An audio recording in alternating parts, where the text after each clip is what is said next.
నమస్తే. నేను సిరి. మంచు ఫ్యామిలీ గురించి ఇప్పుడు మనం అయితే చాలా వరకు న్యూస్‌లో అయితే చూస్తున్నాం. సో, దీంతోని ఒక చర్చ కూడా ఇప్పుడేంటంటే, మోహన్ బాబు గారు మళ్ళీ టీడీపీలోకి రీ ఎంట్రీ ఇవ్వబోతున్నారు అనే ఒక వార్త కూడా చర్చనీయాంశమైంది.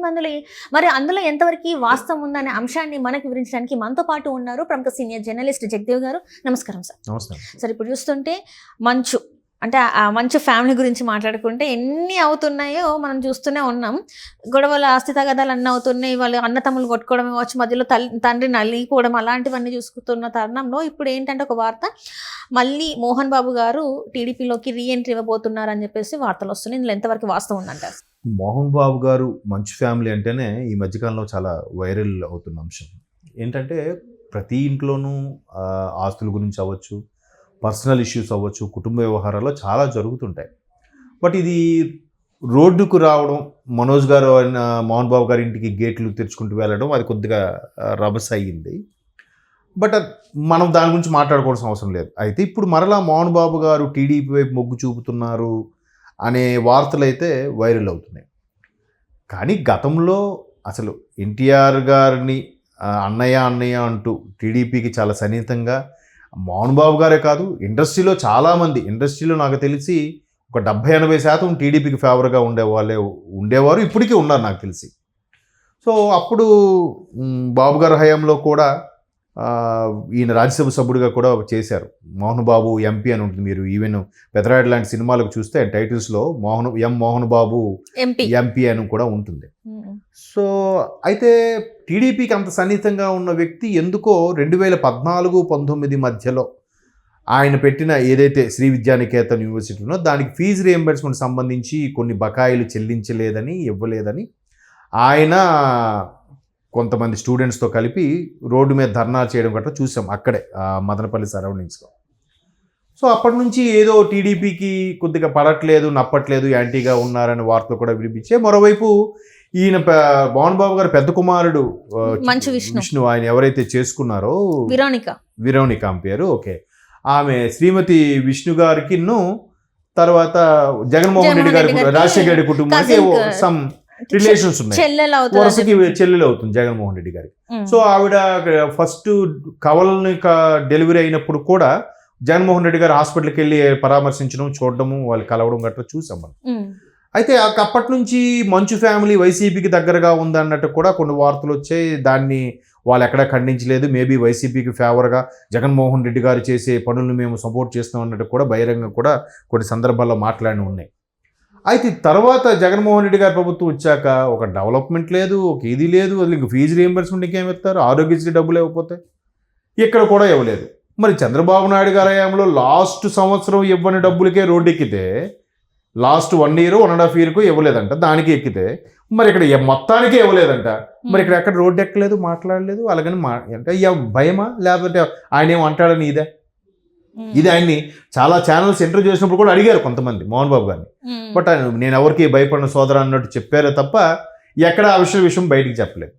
సో ఇప్పుడు మోహన్ బాబు గారు మరలా జగన్మోహన్ రెడ్డి గారు గవర్నమెంట్ పోయిన తర్వాత టీడీపీ వైపే మొగ్గు చూపుతున్నారు. ఎందుకంటే మంచు ఫ్యామిలీలో కూడా చిన్న అంతర్గత కుమ్ములాటలో, కలహాలో సంథింగ్ నేపథ్యంలో బాగా ఇటు కూటమి వైపు వెళ్ళడమే సబబు అనే ఆలోచనలు ఉన్నట్టుగా కూడా తెలుస్తుంది. అయితే మొదటి నుంచి కూడా మనోజు జనసేన పవన్ కళ్యాణ్ గారితో స్పీచ్ల గురించి కానీ, లేదా పవన్ కళ్యాణ్ గారితో సన్నిహితంగా ఉండడం కానీ, ఆయన పవన్ కళ్యాణ్ గారు ఇచ్చిన కొన్ని స్టేట్మెంట్ని సమర్థిస్తూ మాట్లాడడం కానీ, ఆయన పర్సనల్గా పవన్ కళ్యాణ్ గారిని కలిసి సపోర్ట్ ఇవ్వడం కూడా చేశారు. అంటే ఇండస్ట్రీలో చాలామంది హీరోలు ఉన్నారు. హీరోల్లో చాలామందికి స్టేజ్ ఫియర్ ఉంటుంది. అందులో మీడియా మిత్రులతో మాట్లాడాలంటే ఎవరేం అడుగుతారనే భయం ఉంటుంది. బట్ అలా భయం లేకుండా మాట్లాడే కొంతమంది హీరోల్లో మన మనోజ్ ఒకరు. చాలామందికి షై ఫీలింగ్ ఉంటుంది, మాట్లాడలేరు. బట్ మనోజ్ చాలా బాగా మాట్లాడతారు. ఈవెన్ ఆ శ్రీ విద్యానికేతన్ యానివర్సరీ ఫంక్షన్లో కూడా ఆయన డబ్బులు తీసుకోకుండా ఓటేయండి, మంచి వాళ్ళని ఎన్నుకోండి, జన సైనికులు పవన్ కళ్యాణ్ నాకు ఎందుకో నమ్మకం కలుగుతుంది, అటువంటి వ్యక్తులను ఎన్నుకోండి అని చెప్పడం కూడా చూసాం. రీసెంట్గా ఆయన కుప్పంలో లోకేష్ గారిని కూడా కలిశారంట. సో అంటే తండ్రే ఈ విధంగా ఇన్ని పావులు కనిపిస్తున్నాడా అనుమానాలు ఉన్నాయి. బట్ మరోవైపు లేదు, మనోజ్ గారికి మోహన్ బాబుకి అంతగా పొసగట్లేదు కాబట్టి మనోజ్ ఒకవైపు అందులోకి వెళ్ళిపోతే ఈయనకి ఇంకా ఇబ్బంది కలుగుతుంది, అంత కూటమిలోకి వెళ్ళే అవకాశం ఉండదేమో, ఈయన వైపు నుంచి ఈయన నరుక్కుంటూ వెళ్తున్నారు, బాబు గారిని కలిశారు, బాబు గారు కూడా సుముఖంగా ఉన్నట్టుగా తెలుస్తోంది అన్నట్టుగా రకరకాల వార్తలు అయితే వినిపిస్తున్నాయి. బట్ ఇవాళ రేపు సినిమా ఇండస్ట్రీ అంటే ఎక్కడో దగ్గర రాజకీయాలకి మింగిల్ అవుతున్నట్టుగా కనిపిస్తుంది, కామెంట్స్లో కానీ ఇట్లాంటి ఇష్యూస్లో కానీ. బట్ రాజకీయ నాయకుల్లో కూడా చాలామంది సినిమా వాళ్ళు కూడా రాజకీయ నాయకులుగా పోటీ చేసిన సందర్భాలు చాలా ఉన్నాయి. మహానుభావుడు ఎన్టీఆర్ గారి నుంచి తీసుకుంటే ఒక నాగేశ్వరరావు గారే నాకు తెలిసి ఎప్పుడు రాజకీయాలకి దూరంగా ఉండేవారు. ఆయన వివాదాలకు కానీ దేనికైనా అదే అతీతంగా ఉండేవారు. ఈవెన్ మరి సోమన్ బాబు గారి సంగతి కూడా నాకు తెలియదు. కృష్ణ కాంగ్రెస్, కృష్ణరాజు గారు బీజేపీ, మురళీమోహన్ గారు, చాలా మంది, శారద గారు, పాత వాళ్ళు కూడా, తర్వాత చిరంజీవి గారు పిఆర్పి పెట్టారు. ప్రతి ఒక్కరు కూడా ఏదో ఒక పార్టీకి ఫేవర్గా ఉండడం. ఇప్పుడు బాలయ్య గారు టీడీపీ ఎమ్మెల్యే, అట్లా కొంతమంది మ్యాక్సిమం రాజకీయాల్లో ప్రత్యక్షంగా ఉన్నారు, కొంతమంది పరోక్షంగా కూడా పనిచేస్తున్నారు.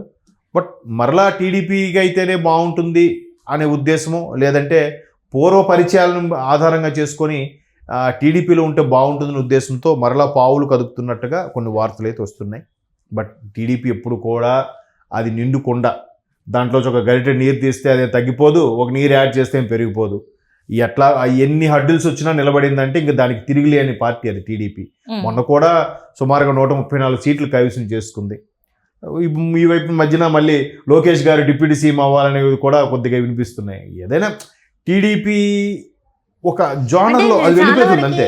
ప్రజల్లో ఏముందంటే సార్, ఇప్పటికి కూడా బయట వినిపిస్తున్న మాట ఏంటంటే, కూటమితో వెళ్ళకపోయినా కూడా, అంటే వాళ్ళిద్దరితో కలవకపోయినా కూడా చంద్రబాబు నాయుడు గారు ఖచ్చితంగా సీఎం అవుతారు, ప్రజలందరూ ఆయన వైపే ఉన్నారు. అది కూటమి ఉన్నా లేకపోయినా, ఆయన సింగిల్గా వెళ్ళినా కూడా, కూటమితో అలయన్స్ లేకుండా వెళ్ళినా కూడా ఖచ్చితంగా చంద్రబాబు నాయుడు గారినే గెలిపించాలని అనుకున్నారు ప్రజలు అని చెప్పేసి కూడా ఒక వార్త అయితే ఉంది. అది ఉంది అంటే అలా అనుకోవడానికి లేదమ్మా, చెప్పలేము. ఎందుకంటే వీళ్ళు ఒకవైపు 40% ఓట్లు వచ్చాయని ఎగురుతున్నారుగా ఇప్పటికీ.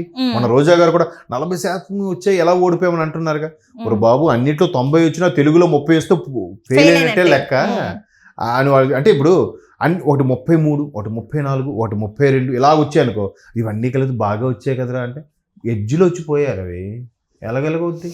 పైగా ప్రజాస్వామ్యంలో 100 ఓట్లు ఉన్నప్పుడు నాకు 51 వచ్చి మీకు 49 వస్తే నేనే ఎమ్మెల్యే, అంతే కదా. మరి ఆ లాజిక్ తెలియదా వాళ్ళకి? సో ఇట్లాంటి రకరకాల దీని మీద ఏదైతే 2009లో టీడీపీ రావాల్సింది ప్రజారాజ్యం పార్టీ వల్ల ఓట్లు చీలిపోవడం వల్ల రెండోసారి కాంగ్రెస్ వచ్చింది. ముఖ్యమంత్రిగా రాజశేఖర రెడ్డి గారు అయ్యారు. అఫ్కోర్స్ దురదృష్టవశాత్తు ఆయన ఫ్లైట్ యాక్సిడెంట్లో చనిపోయారు. సో అలాంటి పరిస్థితులు రాకూడదు. అండ్ మోర్ ఓవర్ రాష్ట్రంలో ప్రభుత్వం ఉన్నప్పుడు సెంట్రల్లో ఉండే ప్రభుత్వం రాష్ట్రానికి సపోర్టుగా ఉంటే ఇప్పటికే 10 ఏళ్ళు వెనక్కి వెళ్ళిపోయిన ఆంధ్రప్రదేశ్ మరలా గట్టెక్కాలి, నిలబడగలగాలంటే కేంద్ర ప్రభుత్వ సహాయం అవసరం.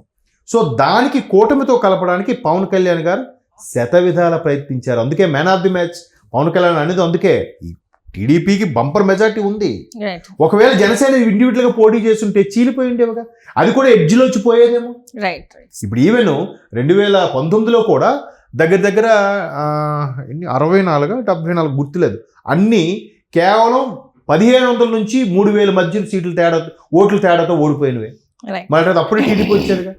సో కాబట్టి ఆ ఫేవర్, మీరన్న టీడీపీకి ఫేవర్ ఉంది, కానీ జనసేన కూడా పుంజుకోవడం వల్ల ఎక్కడ ఓట్లు చీలుతుంది. కాబట్టి కలిసి పనిచేశారు. ఇప్పుడు కలిసి పనిచేస్తున్నారు కాబట్టి మోహన్ బాబు గారు లాంటి వాళ్ళు కూడా మరలా వెనక్కి వచ్చే ప్రయత్నం చేస్తున్నారు. Right, thank you so much sir.